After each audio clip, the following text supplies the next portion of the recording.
Hello மக்களையுமே 12ஆம் தேதியோட சலங்கையில் promo review part 2 தான் பார்க்க போகிறோம். பார்ட் 1 பார்க்கலன்னா பார்த்துட்டு வாங்க. உங்களுக்கு என்னோட ரிவ்யூ பிடிச்சிருந்தா சீரியல் கட்டிடுவா மறக்காமல் சப்ஸ்கிரைப் பண்ணிக்கோங்க. இதில் ககனை ஓடி கட்டி பிடிச்சிக்கிறாங்க. அவங்களோட வேதனைகள் எல்லாம் சொல்லலாம் ககன் கிட்ட அப்படின்னு நினச்சி கட்டி பிடிச்சிட்டு அழுகிறாங்க. ககன் அவங்க பண்ண துரோகத்தை தான் நினச்சி பார்க்குறாங்க. அதாவது தான் வீட்டில் இருந்துட்டு அந்த எஸ்ஐ சூர்யா கூட தொடர்பு வச்சுருக்கா அப்படின்னு சொல்லிட்டு பூமி தப்பாக நினச்சிட்டு இருக்கிறாங்க. அதுக்கடுத்து அவர் கையை எடுத்து விடுறாரு. கட்டி பிடிச்சாங்களே அந்த கையை எடுத்து விடுறாரு. ககனை எடுத்து விட்டுட்டு மாமா இன்னைக்கு என்ன நடந்துச்சுன்னா அப்படின்னு சொல்ல வராங்க. உடனே கை காட்டுறாரு. நிறுத்து அப்படின்னு சொல்லிட்டு கை காட்டுறாரு. நான் சொல்ல வரதை கேளுங்க. நீ யாரு முதல்ல? நீ சொல்கிறத எதுக்கு நான் கேட்கணும்? நீ என் பொண்டாட்டின்னு சொல்லி இந்த வீட்டில் நீ வேணா உட்காரலாம். ஆனால் நான் ஒன்றும் உனக்கு அந்த இடத்தெல்லாம் கொடுக்கல. ஏதோ என் அம்மா சொன்னாங்க, என் அம்மா வார்த்தையை நான் காப்பாற்றுவேன், என் அம்மாவை நான் எதிர்த்து பேச மாட்டேங்கிறதுக்காக தான் நீ இந்த வீட்டில் இருக்கே தவிர உனக்கும் எனக்கும் எந்த சம்மந்தமும் இல்லை. நீ எனக்கு யாரோ தான். இந்த வீட்டில் நீ ஒரு மனுஷி, அவ்வளவுதான். அதை விட்டுட்டு தேவையில்லாமல் என்கிட்ட எக்ஸ்ட்ரா அட்வான்டேஜில் எடுத்துக்காத. நீ எப்பவும் என் பொண்டாட்டியும் கிடையாது, ஒன்றும் கிடையாது அப்படின்னு சொல்லி பூமி ரொம்ப அசிங்கப்படுத்துகிறாங்க. நீ யார் கூட பேசுகிற? உனக்கு என்ன நடந்தால் எனக்கு என்ன? உன் உயிரே போனாலும் எனக்கு என்ன? நான் எதுக்கு உனக்காக கவலைப்படணும்? நீ எனக்கு முதல்ல யார்? நீ எனக்கு யாரோ தான் அப்படின்னு சொல்லி பூமி மனசை அப்படியே சுக்கான்னு நொறுக்கிறாரு ககன். அதுக்கடுத்து அவர் பாட்டு உள்ளே போயிடுறாரு. பூமி ஏங்கி அழுகிறாங்க. ஐயோ என்னதான் பண்ணுறது அப்படின்னு சொல்லி ஏங்கி அழுகிறாங்க. நம்ம சொல்ல வரதே கேட்கலையே, என்ன நடந்துச்சுன்னே கேட்கலையே அப்படின்னு சொல்லி ஏங்கி அழுகிறாங்க. இங்கே சரச்சந்திரா பார்த்தா கார் எடுத்துகிட்டு மீராவை பார்க்குறக்காக வீட்டுக்கு வராரு. உடனே வீட்டுக்குள்ளே வந்துட்டாரு. காரை விட்டு இறங்கிட்டு மீரா சொன்னதை நினச்சி பார்க்குறாரு. எனக்கு ஏன் நான் இவ்வளோ பெரிய துரோகத்தை பண்ணேன் அப்படின்னு சொல்லிட்டு அந்த ஒரு வார்த்தையை மட்டும்தான். மீரா அதுக்கு அடுத்து எதுவும் பேசலை. எதுக்காக கோவமாக இருக்காங்க எதுவுமே சொல்லலை. சரச்சந்திரவா புரிஞ்சுக்கிறாரு, கேபியை கொன்னதுனால தான் நம்ம மேலே இவ்வளோ கோவமாக இருக்கா அப்படின்னு சொல்லிட்டு. உடனே இவர் என்ன பண்ணுறாரு, இறங்குறாரு. இறங்கிட்டு வீட்டுக்குள்ளே போகலான்னு பார்க்குறாரு. யோசிச்சுக்கிட்டே நிற்கிறாரு, எப்படி நான் மீரா முகத்தில் இப்போ முழிக்கிறது அப்படின்னு சொல்லி. உடனே அதுக்கடுத்து இந்த நேரத்தில் பார்த்தா கேபி எல்லா பக்கமும் நின்று யோசிச்சு பார்க்குறாரு. யோசிச்சு பார்த்துட்டு சரி சரச்சந்திரா கால் பண்ணலான்னு சரச்சந்திரா கரெக்டாக அந்த நேரத்தில் வீட்டுக்குள்ளே போகிற நேரத்தில் கேபி கால் பண்ணுறாரு. உடனே அதுக்கடுத்து கேபி எதுக்கு கால் பண்ணுறாருன்னு ஷாக் ஆகிடுறாரு. அட்டன் பண்ணோன்னே உடனே என்ன கேபி என்ன அதான் எல்லா உண்மையும் மீராக்கு தெரிஞ்சு போச்சுல்ல, இப்போ என்ன அடுத்து நீ என்ன தண்டிக்க போறியா அப்படின்னு சொல்லி கேட்டுட்டு இருக்காங்க. அதெல்லாம் எனக்கு தெரியாது, இப்போ நீங்கள் முதல்ல எங்கே இருக்கீங்க அப்படின்னு கேட்குறாரு. நான் வீட்டில் தான் இருக்கிறேன், உடனே கிளம்பி கெஸ்ட் ஹவுஸ் வாங்க அப்படின்னு சொல்லிட்டு ஃபோனை கட் பண்ணிடுறாரு. உடனே அதுக்கடுத்து நான் உங்ககிட்ட ஒரு முக்கியமான விஷயம் பேசணும், உடனே கிளம்பி கெஸ்ட் ஹவுஸ் வாங்க அப்படின்னு சொல்லிட்டு கட் பண்ணிடுறாரு. உடனே அதுக்கடுத்து சரி ஒரு வேளை கேபி எது கூப்பிட்றாரு அப்படின்னு சொல்லி கேபியும் தம் மேலே கோவத்தில் இருக்காங்களோ அப்படின்னு நினச்சிட்டு இவர் கார் எடுத்துகிட்டு மீராவை பார்க்காம நேராக கேபியை பார்க்கறதுக்காக கெஸ்ட் ஹவுஸ் போகிறாங்க சரச்சந்திரா. உடனே அதுக்கடுத்து கெஸ்ட் ஹவுஸ் போயிட்டு வீட்டுக்குள்ளே இவர் நிற்கிறாரு. ஆல்ரெடி வீடு வேறு அலங்கோலமாக இருக்கும். ஏன்னா பூமியை துரத்தி மிளகாத்தப்படியை கொட்டி கேஸை திறந்து விட்டு அந்த பொருள் எல்லாம் அங்கே இருக்கிற திங்ஸ் எல்லாம் செதறி போய் அந்த மாதிரி வீடே அலங்கோலமாக இருக்கும். உடனே கேபி உள்ளே நின்றுட்டு இருப்பார். உடனே சரச்சந்திரா வருவார். வந்தோடனே வீடு இப்படி இருக்கிற லட்சணத்தை பார்த்து என்ன கேட்பு இதெல்லாம் அப்படின்னு கேட்பாங்க. உடனே அதை நீங்கள் தேவதையாக நினைக்கிறீங்களா அபூர்வா, அவங்க பண்ணி வச்ச வேலை தான் இது எல்லாம் அப்படின்னு சொல்லுவாங்க. என்ன கேபி சொல்கிற அப்படின்னு கேட்பாங்க. அதுக்கடுத்து கேபி எல்லா உண்மையும் சொல்லிடுவாங்க. நானும் பூமியும் திரும்ப சொல்லிக்கிட்டு இருக்கோம், ஆனால் நீங்கள் காது கொடுத்த கூட கேட்க மாட்டீங்க. சோபா சந்திராவை கொன்னது, சோபா சந்திரா தங்கச்சியை கொன்னது அந்த அபூர்வா தானு, ஆனால் நீங்கள் அதை கூட நம்ப மாட்டேங்க. இப்போ நான் இது சொன்னாலும் இதையும் நீங்கள் என்ன நம்பவா போகிறீங்க? நீங்கள் ரொம்ப ஆசையாக வளர்த்தீங்களே உங்கள் பொண்ணை, ரொம்ப வருஷம் கழித்து கண்டுபிடிச்சிங்களே உங்கள் பொண்ணை, அவளை கொல்றதுக்காக நடந்த திட்டம் தான் இதெல்லாம். அப்படி அதனால தான் இந்த வீடு இந்த லட்சணத்தில் இருக்குதுன்னு சொன்னால் நீங்கள் என்ன நம்பவா போகிறீங்க? உங்கள்கிட்ட ஆதாரத்தை காட்டலான்னு ஹாஸ்பிட்டலுக்கு ஓடி வந்த பொண்ணை அவள் அந்த அபூர்வா டைவர்ட் செஞ்சு இங்கே அனுப்பிட்டா. திரும்ப நீங்கள் இங்கே கெஸ்ட் ஹவுஸில் தான் இருப்பீங்கன்னு இங்கே வந்தால் உங்களை அழகாக டைவர்ட் பண்ணி வேறு எங்கேயோ கூட்டிகிட்டு போயிட்டா. உங்களை தேடி வந்த பூமிக்கு நடந்த இதுதான். இன்னைக்கு பூமியை நீங்கள் உங்கள் பொண்ணே இல்லை, அவன் ககனை காதலிச்சு கல்யாணம் பண்ணிட்டா இன்னொரு அவன் உங்கள் எதிரியோட பையனை எதிரியோட இதை கல்யாணம் பண்ணிட்டாங்கிறதுக்காக என் பொண்ணே இல்லை நீங்கள் வேணால் ஒதுக்கலாம் அங்கே. ஆனால் உங்கள் மனசில் ஒரு ஓரமாக இருக்கும்ல தான் பொண்ணு தானே. உங்கள் பொண்ணு பூமியை இன்னைக்கு அவள் கொல்லணும்னு நினச்சி நடத்தினால தான் உங்கள் வீடு இப்படி இருக்குது. இதை நீங்கள் நம்பினாலும் ஓகே, நம்பலைனாலும் ஓகே அப்படின்னு சொல்லிட்டு இருப்பாங்க. உடனே அதுக்கடுத்து என்ன கேபி சொல்கிறேன், நான் என்ன கவலையில் இருக்கேன், நீ என்ன சொல்லிட்டு இருக்க அப்படின்னு கேட்பாங்க. உடனே உங்களுக்கு என்ன கவலை அப்படின்னு கேட்பாங்க. அதான் மீராக்கு எல்லா உண்மையும் தெரிஞ்சு போச்சு, அவள் இப்போ இனிமேல் எப்படி நான் முகத்தில் முழிப்பேன் அப்படின்னு சொல்லி நீ தான் எல்லா உண்மையும் போட்டு உடச்சிட்டே மீரா கிட்ட அப்படின்னு சொல்லுவாங்க. எந்த உண்மையை அப்படின்னு கேட்பாங்க. அதான் நான் உன்னை கொல்லணும்னு நினச்சதை நீ தான் மீரா கிட்ட எல்லாத்தையும் சொல்லிட்டே கேட்பி அப்படின்னு சொல்லுவாங்க. யார் சொன்னது? நான்லாம் சொல்லலை. அப்போ மீரா எதுக்கு எனக்கு கோவமாக கால் பண்ணி நீங்கள் எனக்கு இப்படி ஒரு துரோகத்தை எதுக்கு பண்ணீங்கன்னு எதுக்கு கேட்டா? அவள் வேறு எதுக்காவது உங்கள் மேலே கோவமாக இருப்பா அப்படின்னு சொல்லுவாங்க. உடனே அதுக்கடுத்து எது வேறு எதுக்கு, வேறு என்ன கோவம் இருக்க முடியும்? இப்போ இதுதான் நடந்திருக்கு, வேறு என்ன என் மேலே கோவமாக இருக்க முடியும்? அது எனக்கு தெரியாது. ஆனால் நான் சொல்கிறேன், நான் மீரா கிட்ட என்னை நீங்கள் கொல்லணும்னு நினச்சது, துப்பாக்கியால் சுட்டது எந்த உண்மையும் நான் இதுவரை சொல்லலை, இனிமேலும் நான் சொல்ல போகிறது இல்லை அப்படிங்கிற மாதிரி கேபி வந்து பெரிய இதாக சொல்கிறாங்க. இல்லை இவர் வந்து நம்பாமல் போகலான்னு பார்க்குறாரு. அதுக்கடுத்து கடைசி உண்மையாக சொல்லிடுறாரு. நான் கேபி நான் சொல்லவே இல்லை அப்படின்னு சொல்கிறாரு. நான் மீரா கிட்ட நீங்கள் என்ன துப்பாக்கியெல்லாம் சுட்டது சொல்லலை அப்படின்னு சொல்கிறாங்க. உடனே கையை பிடிச்சிட்டு தேங்க்ஸ் கேபி சொல்லாமல் இருந்ததுக்கு அப்படின்னு சொல்லி இவர் வந்து நன்றி சொல்கிறாரு கேபிக்கு. சரச்சந்திரா வந்து கேபிட்டு கேட்குறாரு, அப்போ நீ சொல்லலைன்னா அப்புறம் எதுக்கு அவள் கோவமாக இருக்கிறா அப்படின்னு கேட்குறாங்க. அது எனக்கு தெரியாது, நீங்கள் தான் போய் உங்கள் தங்கச்சிட்ட கேட்கணும் அப்படின்னு சொல்கிறாங்க. உடனே அதுக்கடுத்து சரச்சந்திரா வந்து கேபி கையை பிடிச்சிட்டு அழுகிறாரு. நீ வந்து இந்த உண்மையை சொல்லாமல் இருந்ததுக்கு ரொம்ப நன்றி. நீ வந்து இந்த உண்மையை மட்டும் சொல்லியிருந்தோன்னா என் தங்கச்சி பார்வையில் நான் ரொம்ப தப்பானவன் ஆயிருப்பேன். நான் வேணும்னே ஒன்று கொலை பண்ணன்னு நினைக்கல கேபி அப்படின்னு சொல்லி இந்த மாதிரி அவர் எடுத்து சொல்கிறாரு அவரோட நிலைமைய. அந்த நேரத்தில் எனக்கு என்ன பண்ணுறதுன்னு தெரியல. நான் அபூர்வா உயிரை காப்பாற்றுறதுக்காண்டி தான் உன்னை சுட்டேன். ஆனால் இப்போ என் தங்கச்சி இந்த உண்மை தெரிஞ்சதுன்னா அவள் என்னை விட்டு விலகி போயிடுவா. எனக்கு என் தங்கச்சி நிம்மதியாக சந்தோஷமாக என் கூட இருக்கணும். அவள் கண்ணில் எப்போவுமே ஆனந்த கண்ணீர் தான் பார்க்கணும். நீ இந்த விஷயத்த வந்து மீரா கிட்ட நீ சொல்லாமல் இருக்கிறதுக்கு ரொம்ப நன்றி கேபி.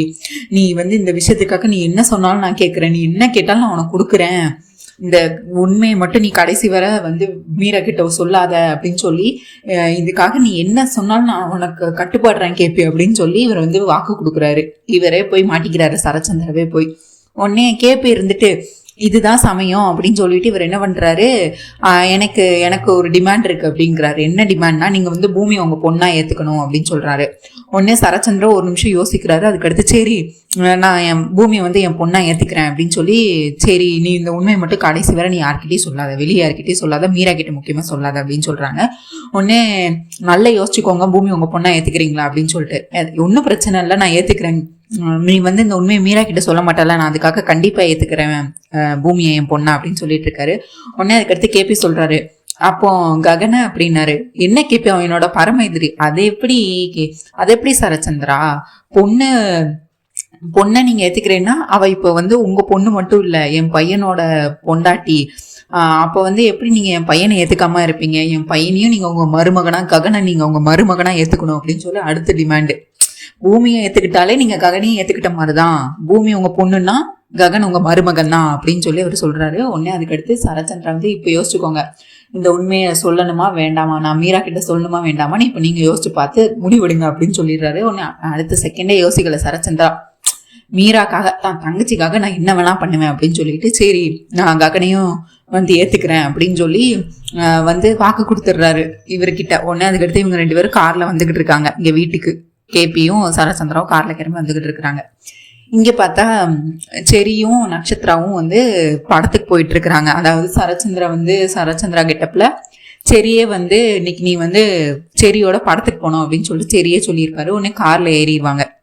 ஆனா நம்ம மேடம் நட்சத்திரா தான் ஏதாவது பிரச்சனை பண்ணணும்ல. உடனே அதுக்கடுத்து இவங்களே வந்து பெட்ரோல் இதை ஃபுல்லா திறந்து விட்டுருவாங்க. அதுல பெட்ரோலே இருக்காது. அதுக்கடுத்து கார் எடுத்துட்டு வந்துட்டே இருப்பாங்க. நீ இன்னைக்கு என் கூட வந்ததுல ரொம்ப சந்தோஷம். இங்க பாரு, நான் என் அப்பா சொன்னாங்கன்னு தான் வந்தேன். என் நட்சத்திரம் சொல்லுவாங்க, நான் என் அப்பா சொன்னாங்கன்னு தான் வந்தேன். எனக்கு என்ன அவசியம் உன் கூட எல்லாம் படத்துக்கு வரணும், எனக்கு என்ன தலையிழுத்தா அப்படின்னு சொல்லி இது பண்ணிட்டு இருக்காங்க. உடனே இவங்க வந்து அவங்கள கன்வின்ஸ் பண்ற மாதிரி, எதுக்கு சொல்ல நீ இவ்வளோ கோவப்படுற, சந்தோஷமா நம்ம படத்துக்கு தானே போறோம், சந்தோஷமா போயிட்டு சந்தோஷமா வரணும், எதுக்கு நீ இப்போ இவ்வளோ டென்ஷன் ஆகுற நட்சத்திரம் அப்படின்னு சொல்லி சரி சொல்லிட்டு இருப்பாரு. உடனே இவங்க 1 2 3 அப்படின்னு சொல்லிட்டு நட்சத்திரம் வந்து எண்ணிட்டு இருப்பாங்க. கரெக்டா 5 எண்ணுவாங்க. வண்டி கார் வந்து நின்றும். இது என்ன அபூர்வா, இது நட்சத்திரம் போட்ட பிளான் தான். உடனே அதுக்கடுத்து ஐயோ அப்படின்னு சொல்லிட்டு கார் என்ன நின்றுச்சு. அதுக்கடுத்து ஸ்டார்ட் பண்ணுவார் கீயை போட்டு. ஆனால் ஓப்பனே இது கார் ஸ்டார்ட்டே ஆகாது.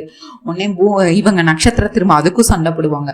கார் எடுக்கும் போது வெளியே வரும்போது இதை கூட பார்க்க மாட்டியா, உனக்கு அதை விட என்ன வேலை, படத்துக்கு போறோம்னு சொன்னிருக்கல, அப்போ ஒரு பெட்ரோல் இருக்கா இல்லையா, வண்டி நல்ல மூட்ல இருக்கா, கரெக்டான மூட்ல இருக்கான்னு செக் பண்ண மாட்டேன், இப்ப நடு ரோட்ல நின்றுட்டு இருக்கோம் அப்படின்னு சொல்லி திட்டிட்டு இருப்பாங்க.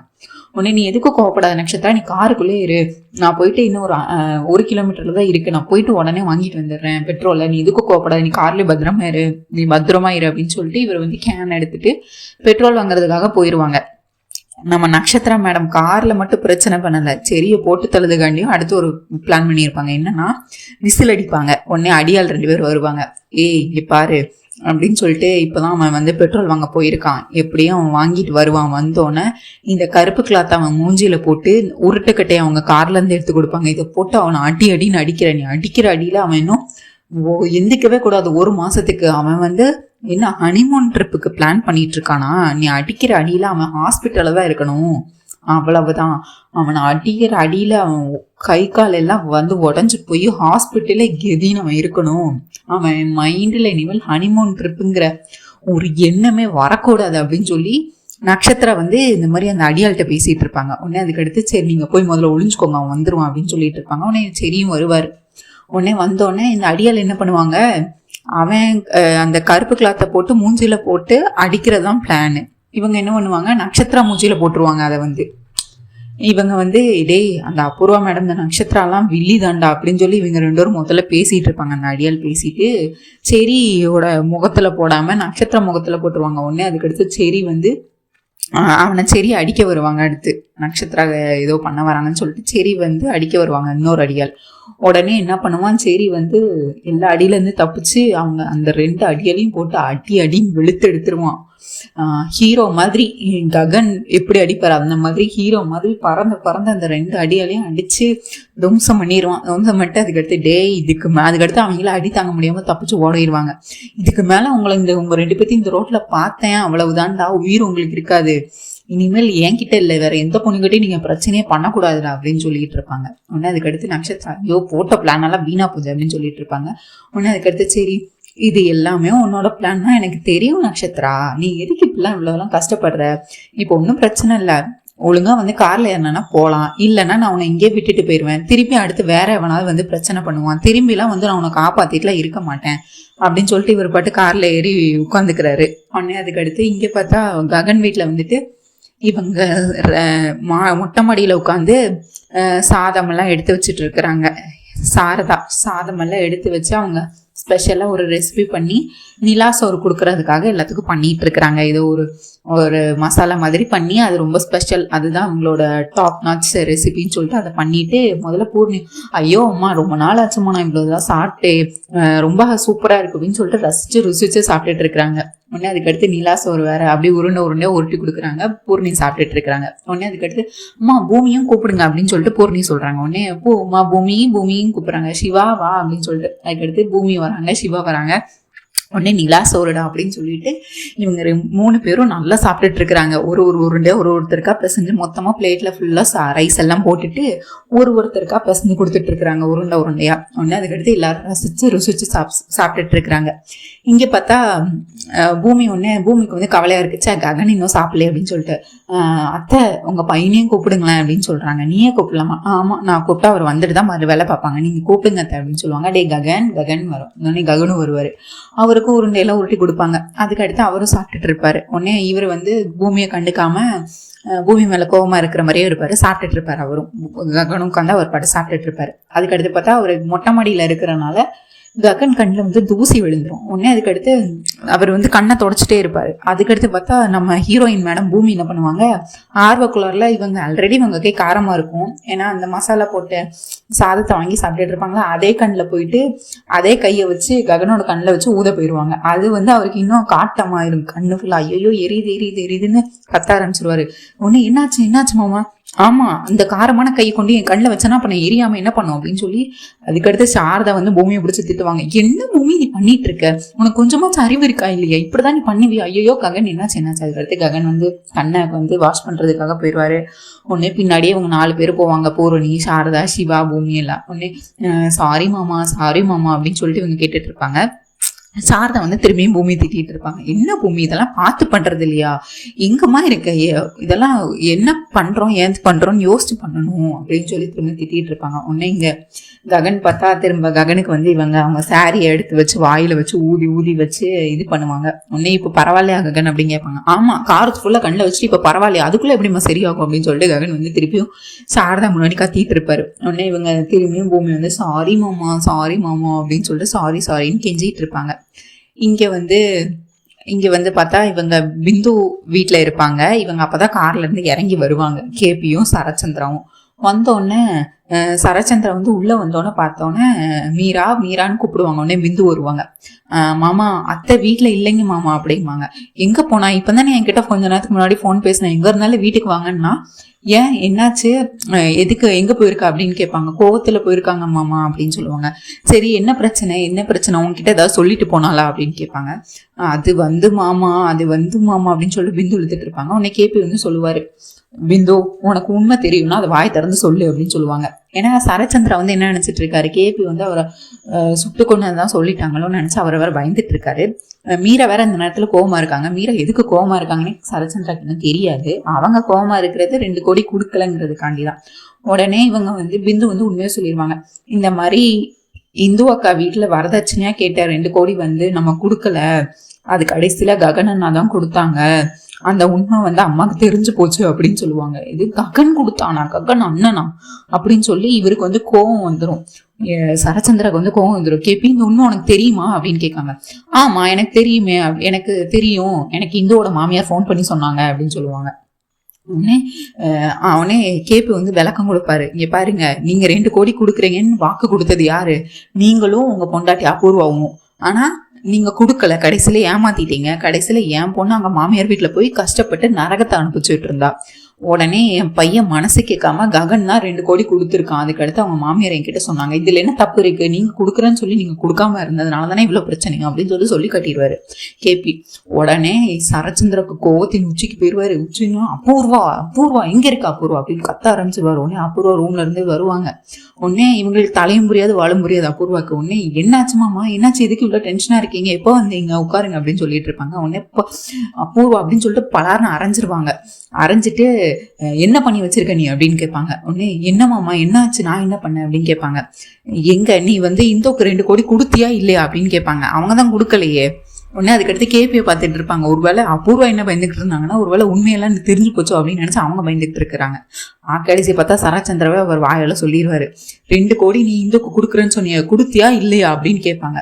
உடனே அவங்க கொடுக்கவே இல்லை, அதனால அமைதியாவே இருப்பாங்க. கொடுக்கலங்கிறத ஒன்றும் சொல்லாம அப்படியே அமைதியா இருப்பாங்க. இங்க மருதாணியில வந்து இவங்க அடிச்சோடனே பார்த்துட்டு ஐயோ சரச்சந்திராக்கு எல்லாம் உண்மையும் தெரிஞ்சு போச்சா அப்படின்னு நினைச்சிட்டு அது வேற ஒரு பக்கம் ரொம்ப பயந்துட்டு இருப்பாங்க. இதுக்கடுத்து என்ன நடந்துச்சுங்கிற வீடியோவை நம்ம நாளைக்கு பார்க்கலாம். உங்களுக்கு என்னோட ரிவ்யூ பிடிச்சிருந்தா சீரியல் குட்டி மறக்காம சப்ஸ்கிரைப் பண்ணிக்கோங்க, லைக் பண்ணுங்க, ஷேர் பண்ணுங்க, ஹை பட்டனை தட்டி விடுங்க. கண்டிப்பா உங்க தாட்ஸ் என்னன்னு கண்டிப்பா கமெண்ட்ஸ்ல சொல்லுங்க. தேங்க்யூ மக்களே, நன்றி. நாளை சந்திக்கிறேன். Bye bye.